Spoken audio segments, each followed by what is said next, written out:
தேவனுக்கு தெரியும் உன்கிட்ட இருக்கிற மாவு சின்ன அடைய சுடுற அளவுல தான் மாவு இருக்குதுன்னு நீ சொல்லி அவருக்கு தெரிய வேண்டாம்.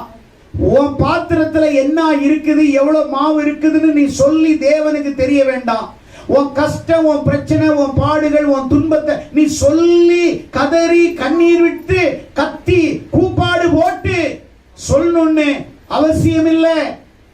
ஆண்டவர் அதை பார்க்கல, ஐயோ என்ன பார்க்கல மறந்துட்டார் நினைக்காத.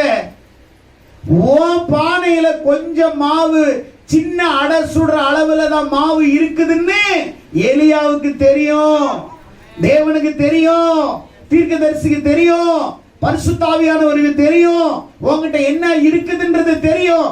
ஆனா எலியா அந்த மகளை பார்த்து சொல்லுகிறான், நீ கொஞ்சம் எனக்கு ஒரு சிறிய அடைய சுட்டுட்டு வா. அதுக்கு அவ